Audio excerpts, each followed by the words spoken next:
Please, can you remind me if you'll be so kind, staring out into space, asking God to hear my case, trying to think of all things past. How long will my memory last? The purple angel, purple angel, purple angel, you're next to me.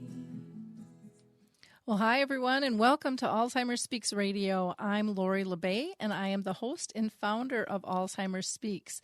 Since we always get new listeners, I always like to kind of just give a brief summary of who we are and what we do.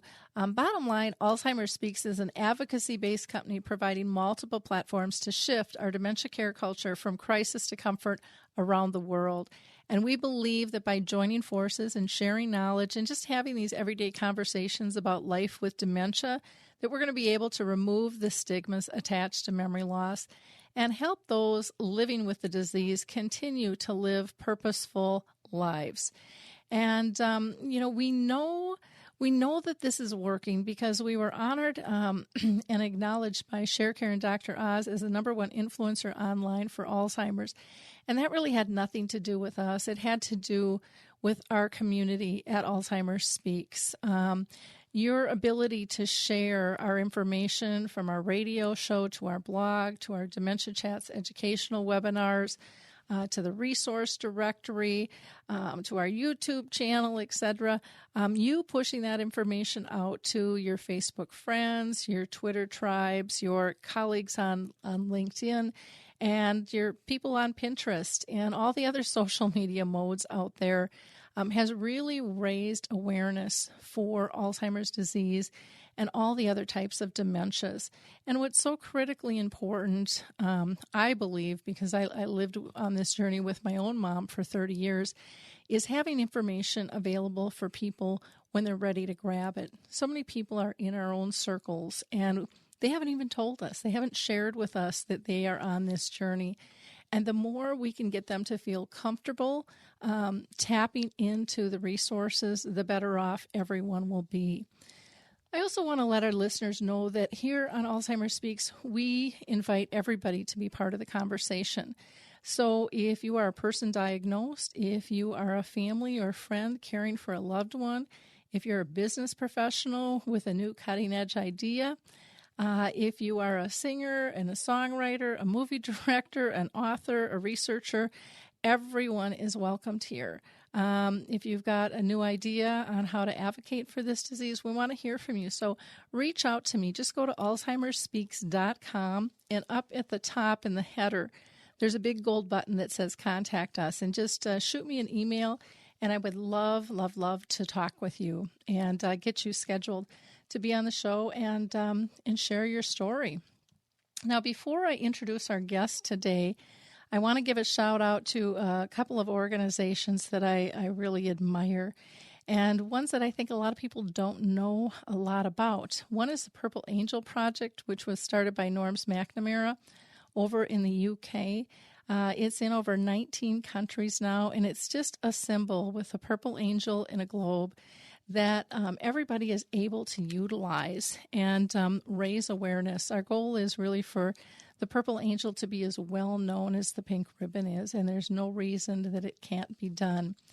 The other is that the Purple Angel is working with is Rock with Dementia, and that is going to be March 19th, and there are music kind of festivals all over the world that are popping up. And I have to say, sadly, not as many in the U.S. here, but there are a few going on. So go ahead and look for those. Hopefully next year, the U.S. will be a bigger part of that.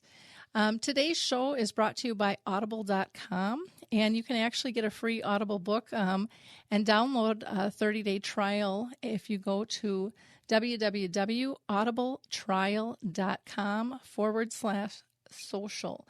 Again, that's www.audibletrial.com/social. And you have over 180 titles to choose from that you can go ahead and download. I also want to just say hi and how proud I am of Harry Urban, who had a beautiful feature story done by the in Lancaster, Pennsylvania, and the title is "Lancaster County Man with Dementia Finds Life Doesn't Have to Be perfect to be wonderful." And Harry is one of our experts on our Dementia Chats webinars, and he's just full of just great insights. And I would encourage you to go ahead and read that article. Also, for many of you, you've already heard the passing of Nancy Reagan, the former First Lady, and she really made a profound impact on dementia as a whole. Given Ronald Reagan was diagnosed with the disease, and her legacy will not be forgotten. How well she cared and loved her husband and our president. Let me go ahead and introduce our guest today. We have Pam Van Ahn, who is the Executive Director of Caring Together in Hope, which is a nonprofit in Roswell, Georgia. And the mission of Caring Together in Hope is to advocate for and support family caregivers who are providing home care for a person with Alzheimer's disease or dementia. And they also do some funding of respite care for these families as well. Pam herself was a primary caregiver to her mom, who had Alzheimer's disease and Lewy body.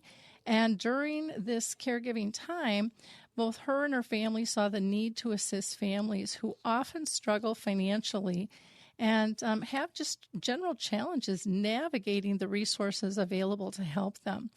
So in January of 2013, they kicked off and pulled together Caring Together in Hope, and they have assisted over 300 families in the Atlanta area and also in 6 other states, which is pretty cool.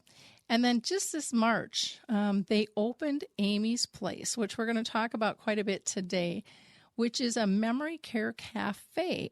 And I'm not gonna say any more about that. We'll talk about that a little as the conversation goes on. So welcome, Pam. How are you today?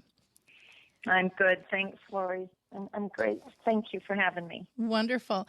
We also have with us Dee Williams, and she has been a caregiver her entire life. Her mother has been blind her entire life, and Dee cared for her.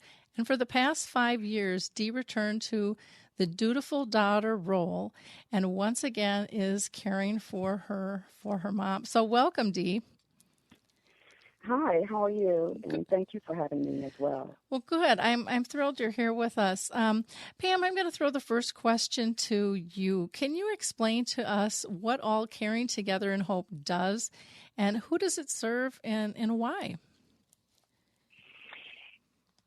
Caring Together in Hope, as you said, is a 501c3 created in January of 2013, and you said it best. We caregivers to a loved one, and when the caregiving ended, we just felt that there was more that needed to be done, and so my family and I created Caring Together in Hope.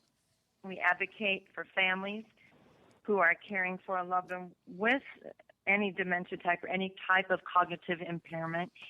And you're right, one of the things that we have done with Caring Together in Hope is fund respite care, help pay for respite care for those families who need to take a break while caring for that loved one at home. Although I will have to tell you that most of the work that we have done since inception in January of 2013 with Caring Together in Hope, a lot of that has been a lot of resource work, a lot of helpline work. It continues to evolve. Lori, I mean, the needs of the caregiver continue to evolve. And when we created Caring Together in Hope, we're entering into our 4th year now, I guess. But so when we created Caring Together in Hope, even social media in 2013, wasn't what it is today. And so we continue to be a work in progress, advocating and using our voice for families. Wonderful. And I like that philosophy of really being fluid, saying, we're evolving. And because I think that's really the only way we're going to serve this population is to continue to always look for new ways and new needs and try to meet that. And it is ongoing. It is changing. Can you explain to us, Pam, a lot of our listeners may not know what respite is. Well, by definition, respite means to step aside, to take a break. Just sometimes I've heard people say, I had a family member say, I need some of that rescue care. Boy, that is exactly what it is, isn't it? Yep. She called and she said, yes, I understand that you give rescue care. And I said, well, yes, we do. So I don't know, that really stuck with me, and I like the word rescue as it helps to explain what respite care is. But I tell you what, Lori, that platform with our nonprofit in terms of we are, paying a professional home care company to go in and deliver the care. I mean, we pay directly to the provider, the deliverer of the care. We don't pay to the family, but it's getting tougher and tougher to do that with the changes in the law and with now home care companies, having to pay overtime. It's getting to be even more expensive for families to afford this. And so I think when we started, Lori, we were easily able to fund, because we have limits. I mean, there are extenuating circumstances, but we were easily able to fund about 36 to 40 hours of respite care, which would be between the family and the home care company, how they want to divide that time up. And right now with the change in the labor laws, Lori, we're looking at probably about 27 to 29 hours that we are able to fund, without going up over what we determined to be a cap. Although there are extenuating circumstances, definitely. But there also are many, many ways to offer respite care to families without it being, them walking out the door and doing whatever it is that they need to do. We also have paid utilities for families who are behind. We have issued gift cards to various retail stores, grocery stores, big box stores. We have purchased Christmas gifts for families. We have, made it available for families to get haircuts. We have arranged and paid for transportation for families to get to either an appointment or to an event. So that also is respite. So okay. we kind of have our own little definition of respite, and so I go back to what that caregiving woman said to me. I really listen to caregivers. That they are who we really work for. And when she called it rescue care, she was right. Mm-hmm. Yeah, and a lot of times people are at their wits' end, and it really is a matter of both sides being rescued from the situation there. So I think that is wonderful. Let's go on. How did your board determine that there was a need to create the Memory Care Cafe, and exactly what do people do there?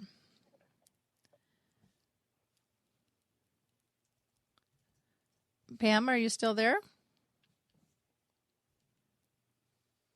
Oh, it looks like we lost her. Okay, Dee, are you there? I am. You are. Okay. So we'll wait and try to get Pam back on the line. Not quite sure what happened there. Dee, have you been involved with the Memory Cafe, Memory Care Cafe? I've been to it a couple of times. Once Pam opened it, I was so excited. I wanted to come by and support her and to see what it was like. And it is a wonderful place for not only caregivers to come and get some time away from the family members that they're taking care of, but also a place where they can bring a family member. And generally there's some luncheon going on that family members and caregivers can partake in, as well as activities. Generally, there's music that's being played, which is always so soothing. And, the piano is available for those who can play. Say, for instance, my mom is a pianist, retired, of course, at 92, but I haven't taken her there yet. It's a good distance from where I live, but it is on my agenda to bring her up one day. And again, another place that caregivers and the members that they care for can meet others and socialize. Okay. And just, share their experiences. Okay. So can you tell us how you got involved with Caring Together in Hope? Very interesting. I started, I brought my mother to Georgia, to Atlanta, July of 2013. So that obviously was shortly after Pam had started up her program. And I had been caring for my mother by myself, one-on-one, since March when my father passed away. And so I was at my wit's end of being there for her 24 hours a day, 7 days a week. And I had just a few hours that was being paid for or provided to me through Medicaid. And I spoke with someone that ran the support program and told them I was just desperate. I was pulling my hair out. I didn't understand the programs here in Georgia, and I needed a break. And this individual referred me to Pam, gave me her number, said, call her. She's very nice. She's very sweet. And I literally just picked up the phone that same moment, called her and introduced myself. And she started telling me about her program and providing respite. And I told her, I said, that's just what I need. And I don't know what you can do for me, but I would appreciate anything. And since then, I've been connected to her sort of almost at the hip. Well, that's wonderful. We're going to go ahead and try to get Pam back on the line here. So Good. just bear with us a minute, and we will see.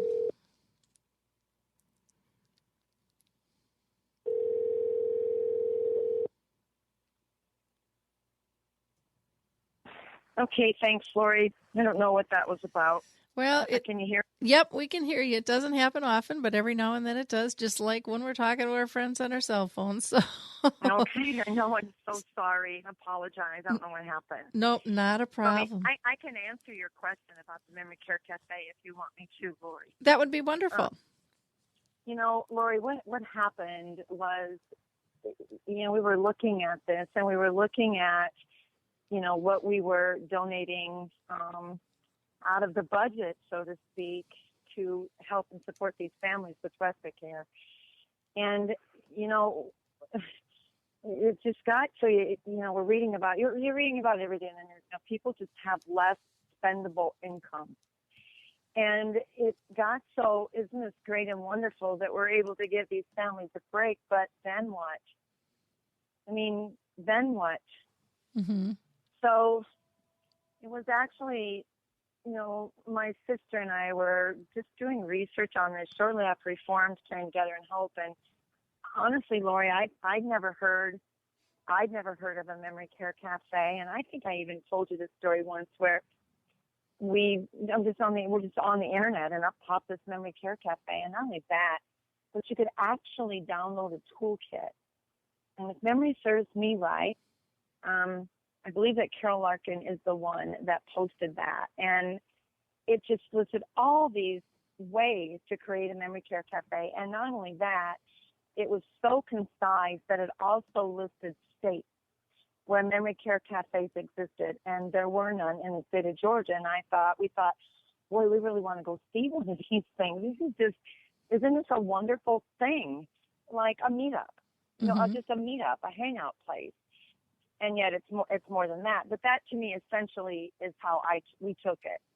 And I called her and I said, I'd like to see one of these memory care cafes. We live in Atlanta, and so we can go to Florida, we can go to Alabama, we can go to some of these places. I just don't see where there are any. And she said, well, what do you mean by that? And I said, I just want to go visit one. She said, well, there aren't any. She said that the memory care cafes that are in the United States are mobile, or they're like neighborhood memory care cafes, or they meet up once a month, or maybe more often than that. But they're not just, you just don't go to and knock on the door like you're going to like a regular cafe.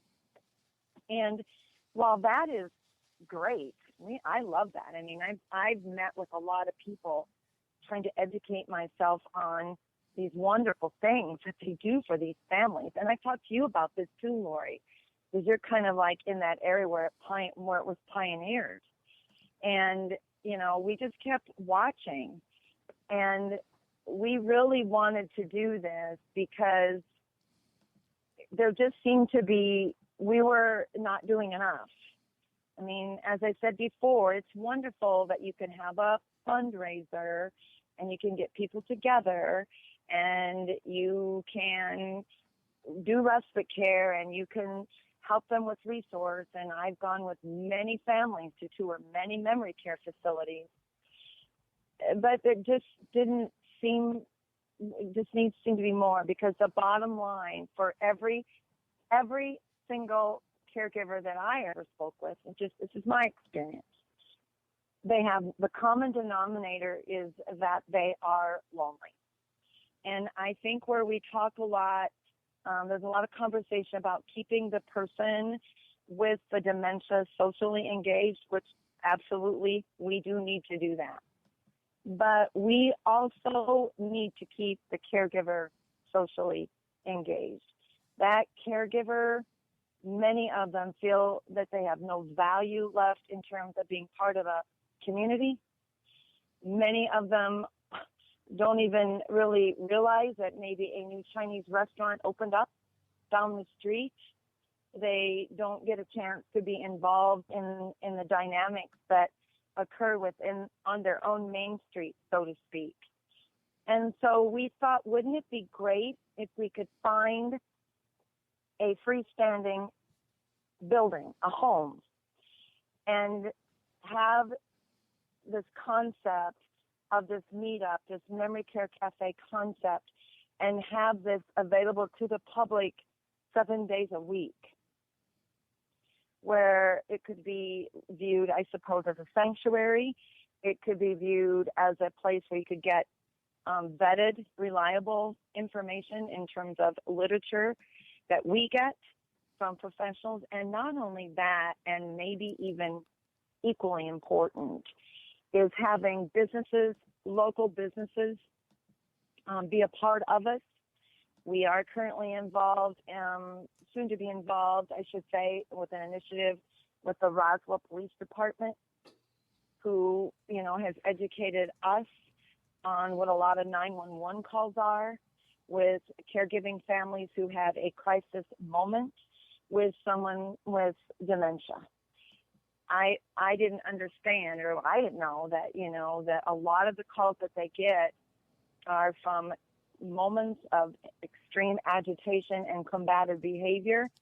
And currently it still is a lot of older people taking care of an even older person with the disease, as you know. And so they are trying to do something and raise awareness about how they're educating their staff and making communities just more aware of not so much the problem. It's more about how we can best support these caregiving families. And so that actually became the platform for Amy's Place. Okay. So, I'm very involved with the Alzheimer's and memory cafes, as well as Carol, who is now kind of semi-retired in Texas, who's done a great job promoting them and developing a list. And Uta Ludwig, I just want to mention, is doing some great work as well in terms of trying to pull a directory together as well as a book on these. But they do vary throughout the country. There's probably about 200 of these, but they're really, I call them a gathering, but they're like a support group. So they can be 1 to 2 hours. They can be once a month, twice a month.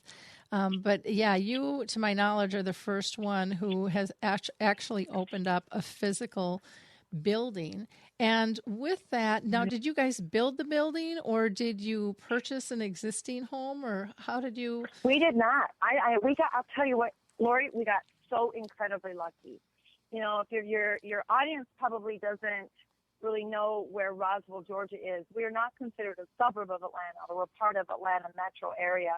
We're about 18 miles, just outside of Atlanta. But, the Atlanta metro area is about the size of the state of Massachusetts in terms of square feet, land space.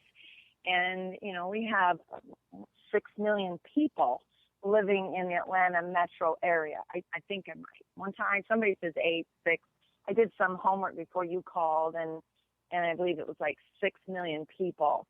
And Roswell is the 8th largest city in the state of Georgia. And so what we liked about Roswell, Georgia, is that it's very historic. And they have a very active historical presence here where they preserve a lot of areas that have either ties into the Civil War. And so we found, a colleague actually showed this to us. So it's a home. It's 2,500 square feet. It is located in historic Roswell, meaning that it is not in a strip mall. It is not next to a medical facility, but it's dual zoned in that it is both commercial and residential. But this entire street, it sits in an old mill district where they used to mill for cotton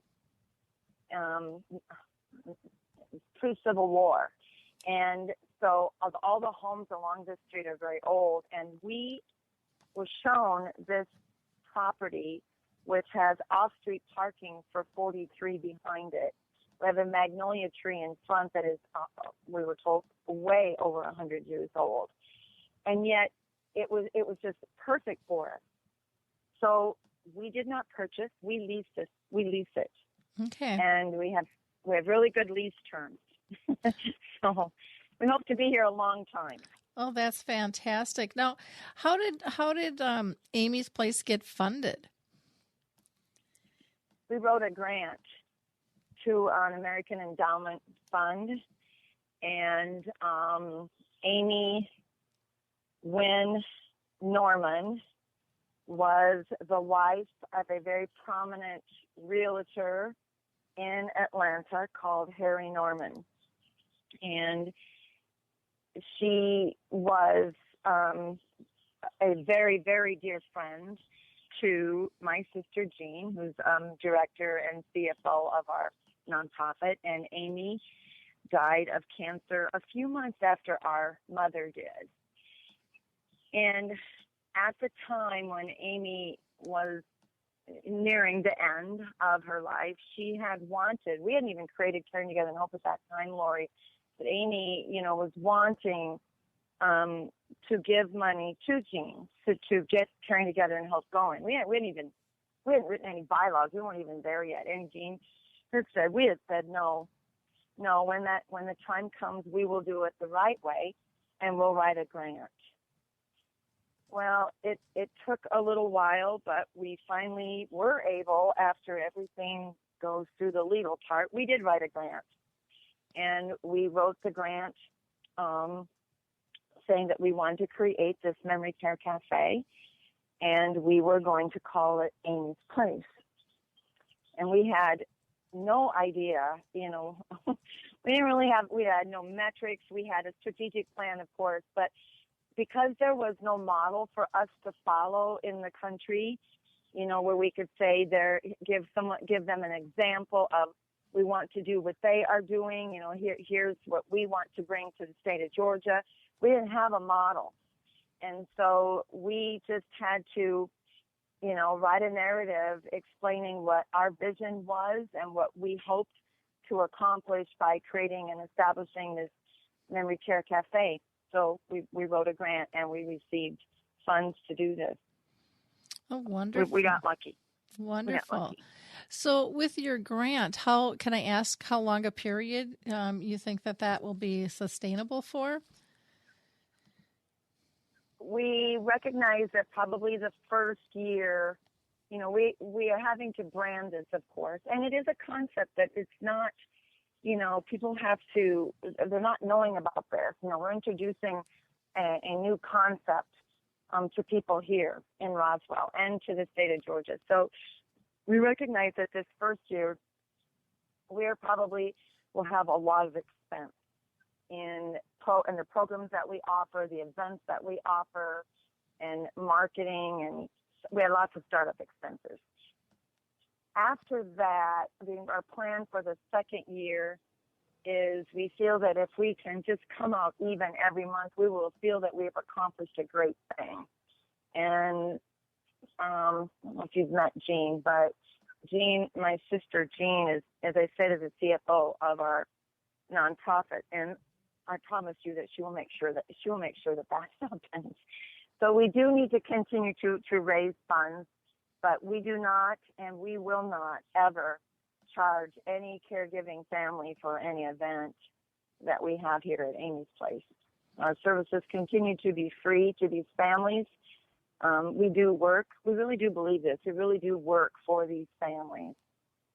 So we have to, we're confident and quite comfortable that we'll be able to sustain this and grow it for many, many, many years. Oh, that's wonderful. That's absolutely wonderful. What has the community's response been to the program? The community's response has been just incredible. It just really, really has. We had met with a year ago, this March, just a year ago, we requested a meeting with the mayor of Roswell, who's very proactive in terms of bringing business and sustaining business in the city of Roswell. He has a great vision for Roswell, and also this area of Georgia, because of its proximity to Atlanta, has a lot of retired people move here, a large senior population here. And we met with the mayor and a representative of someone's economic development called Roswell Inc. And, we had to pitch this, Lori. And, here we were again just thinking, how are we going to do this? Because we didn't even know, with the state of Georgia, you didn't even know what kind of license you would apply for, because there are none. And we knew we weren't a restaurant. We knew we were not a daycare center. We knew all that what we were not, and yet we had to try to explain this to the mayor and to this person who's a great ambassador for the city of Roswell, that this is going to be a cafe, but it's not really a cafe. It didn't really take us very long. I mean, the mayor had some questions, about, well, if you're going to do something like that, why don't you just put your little room in the Roswell Senior Center, and you can have your families come there. I'm like, okay, we didn't do a very good job of explaining this. And it didn't take long, though, Lori, and that we were prepared that we would probably have to go before the city council to explain to them what it was that we were going to operate. And yet Mayor Wood made it very clear that because we were a 501c3, and we are, we have an office here. And he said, well, then you can open up your cafe, and that is the home of Caring Together and Hope. And that's what we did. Oh, neat. That's very exciting. So that was just a great endorsement for us. We had lots of support, and the support has just trickled down. We had our ribbon cutting ceremony on the 19th of February, and we had probably close to 50 Roswell government and business owners attend that ribbon cutting. And the Roswell Visitors Bureau was here, and they were a part of it, all learning. They're all learning. We have worked. We're really fortunate and very blessed in this area, and that we are surrounded in this area with many people who are pretty well known with their advocacy for Alzheimer's disease, dementia, and for families. PK Breville, has a virtual dementia tour, and that started in at a home care company just right down the block from us. And a nonprofit called Second Wind Dreams that is home to Roswell. And so they also are helping us by getting the word out. There's a lot of community collaboration that occurs here in Roswell. And so we're very fortunate. We're just incredibly fortunate to have the support, the community support that we have. And yet we've only opened on Saturday. So we literally have we're just a new kid on the block. We're just out of the chute, so to speak. Okay. So what kind of feedback have you gotten from individual families about the work you've done, both with Caring Together in Hope and with Amy's Place? It's interesting that you asked that question, Lori, because what Amy's Place has done, prior, we got into this property in October and began painting it, and, we were getting advice from people as to colors and how to furnish it, and it was just a lot of physical work that we did by ourselves. And, and yet you're just asking a really good question in terms of what is our feedback. We were touring. Physicians were sending people here to check us out as we were getting the word out, and others were getting the word out for us. One of the things that we did do with Caring Together in Hope is we knew with this initiative, Lori, that we would have to have a more aggressive, active advisory board group. And so we have had an advisory board that is very involved in advocating and shouting out about Amy's Place. The families that have come in here to tour, what I was surprised with, because this is hyper-exposed Caring Together in Hope. So where Caring Together in Hope, has been, we've not been around that long, but we are entering into our fourth year of service. Amy's Place has just brought Caring Together in Hope just right out. It's like we were in hiding, and we weren't. And yet these families that are coming in here, I've been surprised by a few things, Lori. Men. We have had many husbands stop over here who are caring for wives or mother-in-law and are looking for something to do with that loved one. It just continues to be that way, Lori, where we have a stereotype of the caregiver being that female. And you know better than I do that is not the case. But Lori, when you actually listen to what these men are telling in terms of what they want, because that is what we do when families come in here. We can have a list of programs. We can have some fun things planned. But we have made this very clear to families that we want them to tell us what it is that they want here.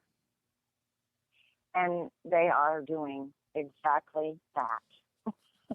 And families want to be able to come here and play cribbage or play poker with friends. Mm-hmm. Well, who no longer come over to the house anymore. That's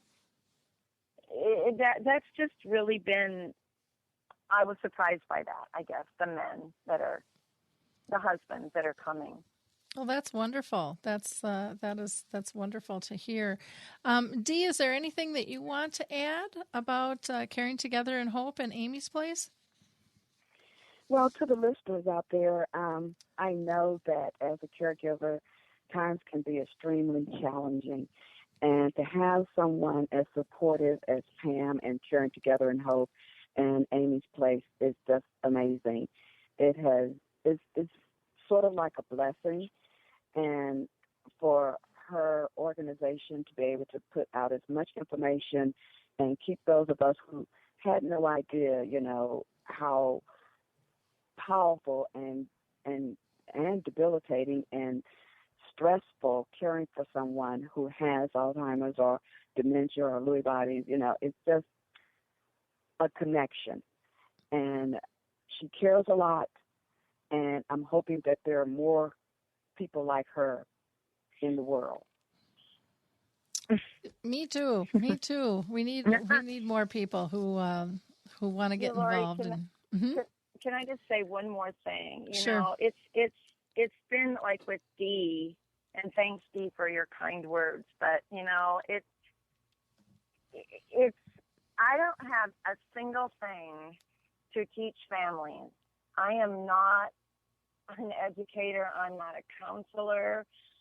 I am not a professional person in this Alzheimer's dementia world, trying to do any of those things.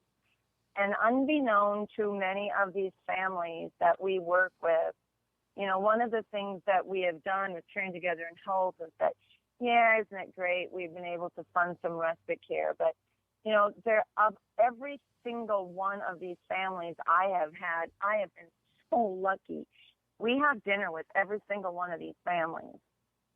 And many of these families, there's a continuation of not care, but there is an establishment and a continuation of friendship.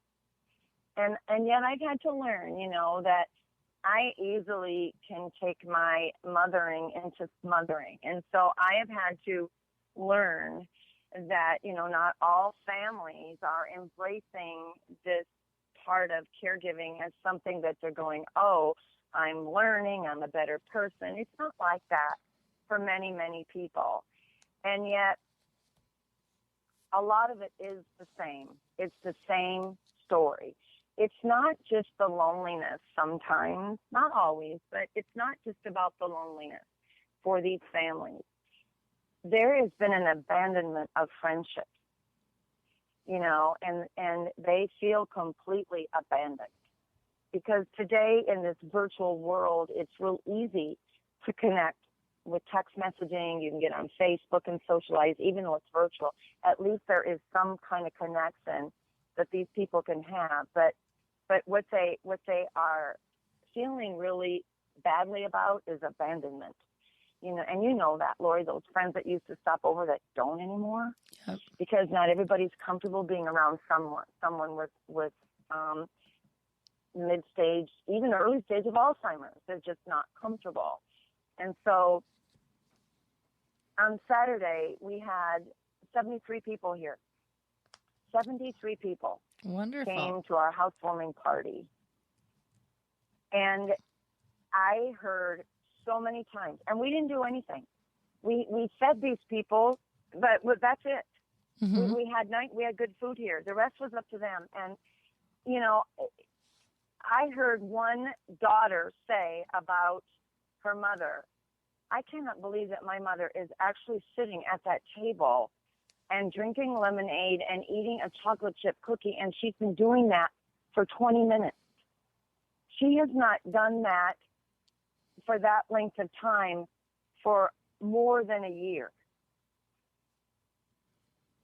So there you have it, in that she pointed that out to her father, and she said, Dad, you didn't even know that I left here to go take Mom for a walk, did you? He said, no, I didn't know you did that. She said, see, Dad, you were visiting with other people. Her concern for her father is that he's doing a lot of this over caregiving, and he's worn out. Mm-hmm. And so, to watch not only these families create some new friendships, there were people speaking German to each other that didn't even know each other. And so to watch these families let go a little bit, just loosen up the rein a little bit, that person that you love and give such great care to is really safe here. And I really do feel that the testimonial was true from the woman who sat there at the table for 20 minutes and drank lemonade and had a chocolate chip cookie and looked to her left and attempted to have a conversation with another person who had dementia. And I'm sure that in these mobile and these other memory care cafes throughout the country, I know that they are seeing those things too. But for us to witness this firsthand for the first time, it's incredibly powerful and so very gratifying and so impacting. You just kind of want to go up to every single one of them and hug all of them, but you can't. Yeah. But then you have someone like Dee Williams, who has been essentially a caregiver her entire life, who has become actually a pretty good friend of mine. And caregivers are incredible sources of information. They are actually a lot more resourceful than I think we give them credit for. A lot of these caregiving families, as you know, Lori, what they really need is just a voice. And sometimes we have to be the voice for that family, as you are the voice for so many, many people. And I guess I could go on and on, but I best stop. It's just so much fun, every day to get up and go, oh my gosh, I just can't believe that this is my job. Oh, very, very fun. I can't. Pam, I'm lucky. Yeah. What's the best contact information that you want to give people to connect with you if they've got questions in Caring Together in Hope or Amy's Place?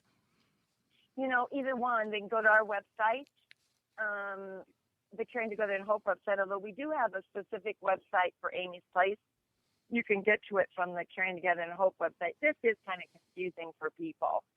But actually, if the curiosity is really mostly about Amy's Place, I would suggest that they go to www.amysplace.net. Okay. And there's a way to contact us. We're going to be putting out a newsletter starting Friday. And we do have, we have some subscribers right now, so we need to get going on that. Okay. Of course, we have a Facebook presence, social media presence too, but I would suggest to say that the best place, Lori, is just to go to the website. Okay, so amysplace.net or caringtogetherinhope.org. Yes. And there's also a phone number of 470-349-8349 for Amy's Place as well. Well, thank you so much for being with us today. Really appreciate Pam and Dee for taking the time to be with Alzheimer's Speaks Radio and sharing your insights and your passion and your spirit. And it's invaluable. And it'll be interesting to watch how Amy's Place proceeds in having this physical cafe that people can actually come to all year long. So we'll definitely stay connected. Thank you again. Thanks, Lori. Thank you. Thank you, Lori. Thank you. Bye-bye. Bye-bye. Now, for those of you new to Alzheimer's Speaks Radio here on the Alive and Social Network, you might want to check out Apples to Apples, Monday at 2:30 with Scott and Drew Applebaum. They're a father and son team who discuss sports and kind of banter back and forth, and you'll find out if father always knows best. Also, every Monday, you can listen to Joan of Art, and it's a weekly show on the Alive and Social Network that investigates and celebrates people who make art. And they invite you into the discussion with artists from every corner of the universe. So check out Joan of Art as well. I want to point out a couple of resources that we have on alzheimersspeaks.com. You can go to our radio show from there and listen to all of our archives. We've been doing this for over 4 years, so there's a ton of them. But the most recent ones were, there was one on delirium. What exactly is that? And that is basically dementia symptoms that's curable. And it's a really interesting conversation.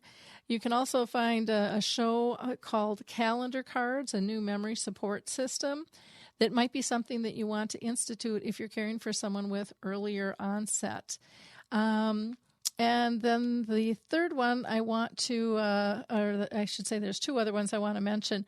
One we just had on Jo Huey on Tuesday, and she talked about the 10 absolutes, and they're just really great, helpful hints and tips in terms of communicating with somebody with dementia. And on Thursday, we just had on Mark Arnold, the CEO with the Caregiver Alert Center.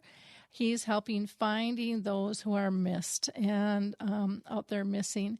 And a great conversation we had with Mark as well. On the 15th, for an upcoming show, we're going to have Dan Hansen on, and he's going to be talking about funeral options, which isn't what you think it's going to be. We also did Dementia Chats on Tuesday, which is an educational webinar where our experts actually have dementia, and we had a fantastic conversation about what's the difference between people hearing about dementia-friendly communities and a dementia-friendly village. And hopefully that will clarify things for people there. And you'll be able to find that by going either to the website or to the blog, or you can find it also on Dementia Chats on Facebook. If you're going to be in Texas in April, touch base with me because I'm going to be there the early part of the month. I'm going to be doing some work with Autumn Leaves. We're going to be doing some premieres of the dementia film His Neighbor Phil. And then later in the month, I'm going to go down to Tyler, Texas in Smith County with the Alzheimer's Alliance. And I'm going to be doing a caregiver survival camp that might be of interest to you. On the blog, just to do a shout out on a couple of articles, there were 2 new songs that were sent to me. One was called Not Alone, and the other one was called Disappeared. Both very powerful songs about loss and dementia. And then there's an article about the semi-postal stamp that's trying to be done, and we need your support to get through the government to approve it. And Us Against Alzheimer's has helped with that quite a bit. So let's see. Last, I'm just going to do a shout out to FreshBooks, where you can get your 30-day trial of FreshBooks, which can help you with invoicing and pricing and expenses, and just staying on top of business there. Go to www.gofreshbooks.com/alive. That's gofreshbooks.com/alive. And then, again, you can also get your free trial, 30-day trial offer of Audible. And you also have to do is go to audibletrial.com/social, audibletrial.com//social.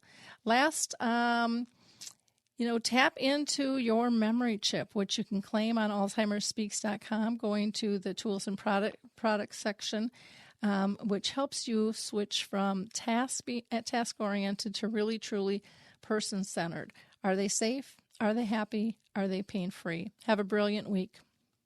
Hey everybody, Jared Sebesti here, host of Retire Repurposed. This podcast is dedicated to help people transition into fulfilling and purposeful retirements. Retirement is a big life change. In fact, the 2 most dangerous years of a person's life are the year they were born and the year they retire. Few people could just flip the switch from working a career 30 or 40 plus years, retiring on Friday without methodical steps to living what we call a repurposed retirement. To listen now, search Retire Repurposed on your favorite podcast platform, Senior Resource, or Life Audio.